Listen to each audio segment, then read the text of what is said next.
কড়াই গরম হয়েছে, এখন আমি সরষের তেল দেবো। এটা আমি চিংড়ি মাছের শুক্তো বানাবো। তেল গরম হয়েছে, এখন আমি সর্ষে ফোড়ন দেবো। এখন আমি চিংড়ি মাছ দেবো। এর মধ্যে নুন হলুদ দিয়ে দিচ্ছি। চিংড়ি মাছটা ভাজা হয়ে গেছে, এখন আমি উঠিয়ে নেব। বেশি ভাজলে না শক্ত হয়ে যায়, পঞ্চের মতন হয়ে যায়, জন্য অল্প ভাজা লাগে। ওই তেলের ভিতরে দেখো আমি পেঁপে ছোট করে কেটে ধুয়ে নিয়েছি, এখন আমি এটা দেব। এখন আমি পেঁপের ভিতরে আদা চামচ নুন দেব, আদা চামচ হলুদ দেব, দিয়ে এটাকে আমি ভালো করে কষিয়ে নেব। কষিয়ে তারপরে জল দেব। কষানো হয়ে গেছে, এখন আমি জল দেব।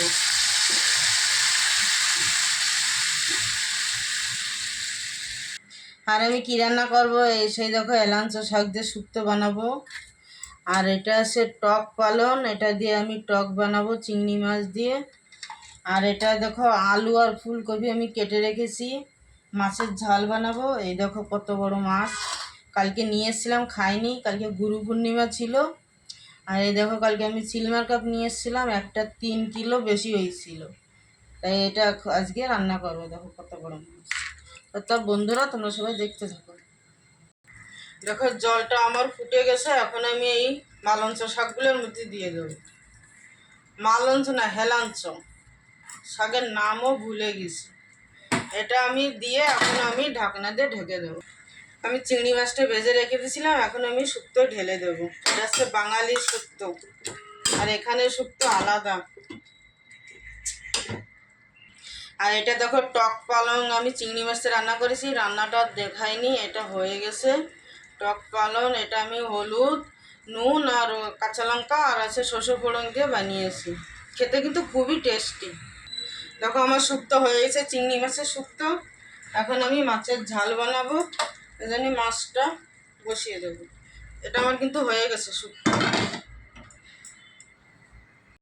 কড়াই গরম হয়েছে, এখন আমি সরষের তেল দেবো।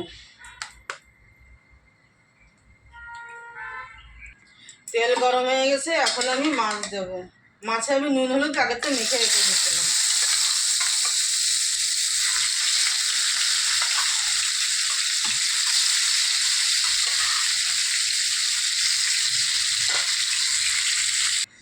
কড়াইতে দেখো অনেক তেল আছে, মাছটা ভেজে নিয়েছি, এখন আমি টমেটো বাটা দিয়ে দিচ্ছি।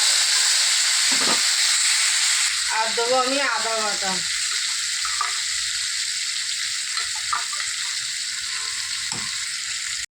এ দেখো আমার মাছ সবগুলো কিন্তু ভালো করে আমি ভেজে নিয়েছি মাছগুলো।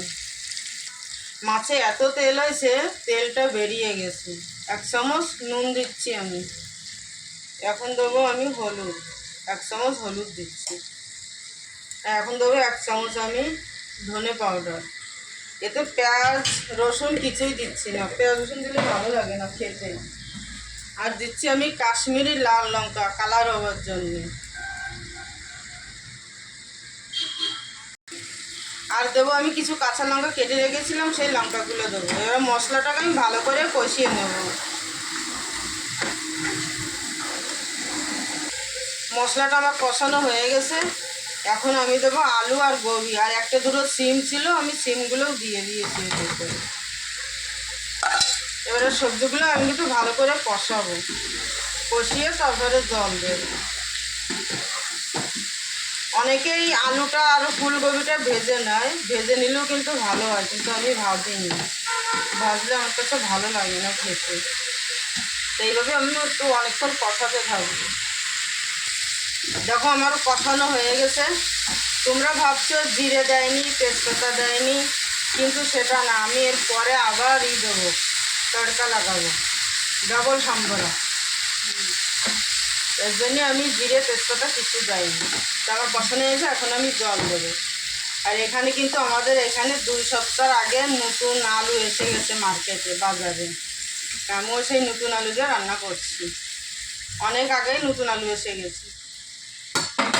তো আমার জল দেওয়া হয়ে গেছে, এখন আমি ঢেকে দেব, ঢাকনা দিয়ে ঢেকে দেবো। এখন আমি ঢাকনা খুলে দেখি, আমার সবজি কিন্তু অনেকটা নরম হয়ে গেছে, তাই এখন আমি ভাজা মাছগুলো দিয়ে দেবো। ভেজে রেখেছিলাম মাছগুলো দিয়ে দেবো। মাছে এরকম তেল হয়েছে, মাছটা কিন্তু ভেঙে যাচ্ছে, এই জন্য মাছগুলো আমি উপরে উপরে দেবো।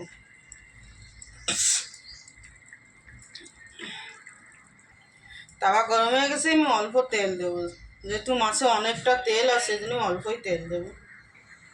তেল গরম হয়ে গেছে, এখন আমি জিরে দেবো আর এই যে তেজপাতা দেবো। এই ফোড়নটা এখন আমি মাছের জলে ছেড়ে দেবো।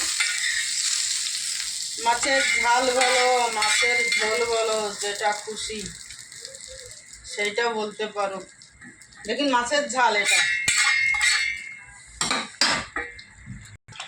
লাস্টে আমি ভাত বসিয়ে দিচ্ছি। দেখো আমরা কিন্তু পাতিলাই বানাই, হাঁড়িতে বানাই না ভাত।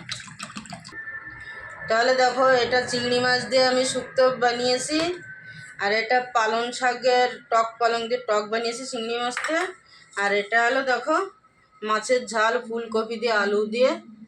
তো আমার রান্না হয়ে গেছে। আর ভিডিওটা একটু বড় আছে, প্লিজ তোমরা দেখো আর লাইক ফলো শেয়ার করো, আর ইউটিউবে দেখলে সাবস্ক্রাইব করো, ফলো করে দিও। আর বাই।